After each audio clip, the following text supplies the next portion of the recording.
it proved that Zach Wilson is officially a bust. He's trash. He is so bad.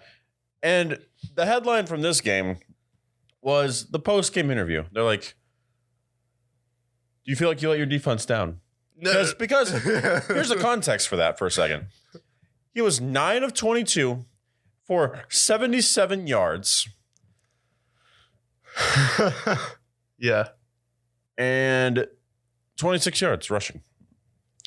In the second half, -2 passing yards.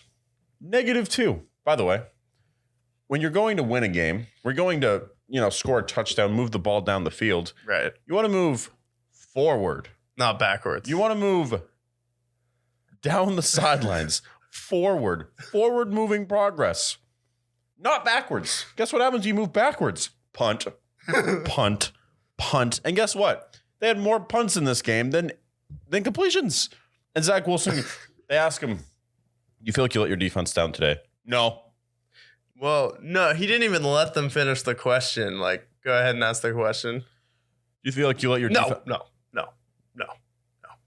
It's like... No, he cut the reporter off while they were asking the question. That was the mind-blowing part. And then he kind of had a smug look on his face, and he was kind of pouty face. It's like, when you talk about leadership, like, the biggest part of leadership is not showing too much emotion and disappointment on your face. Like, definitely people like Jocko Willing, Patrick Beck-David, who like coach guys on leadership, how to carry yourself in adversity.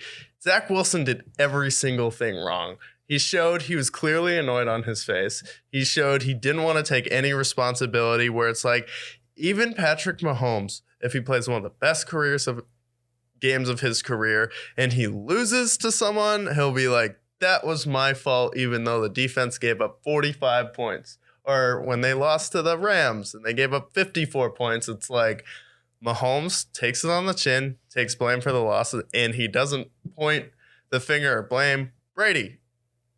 Greatest quarterback ever, won 7 Super Bowls.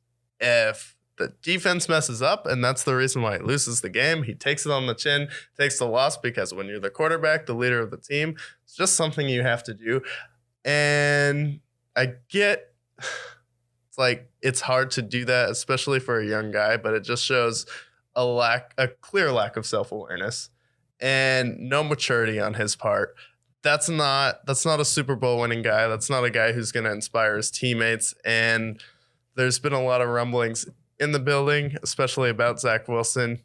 And if you're the defense, like, you held the Patriots to 3 points. They scored on a special teams play that was kind of a fluke punt return. So it's like, your defense held them to 3 points. You couldn't do anything with it, and you get the points off of a turnover. Yeah, exactly. And not only does it show that immaturity, it also alienates your team. Yeah. You don't think that when he went into the locker room after that press conference that CJ Mosley's like, dude, really? Yeah. That Sauce Gardner's like, dude, I just shut down Devontae Parker and all those dudes on the other side, and you couldn't move forward progress the entire second half? Yeah, you couldn't do anything. They averaged 2.7 inches per play in the second half. Inches. Again. You can fall forward and get a yard just for being tall. And it was amazing to me. So, alienates his defense, definitely alienates his receivers. I mean, there was one play, the only target for Braxton Berrios was a screen play. And Braxton Berrios is wide open, sails above his head. Yeah. I mean, oh,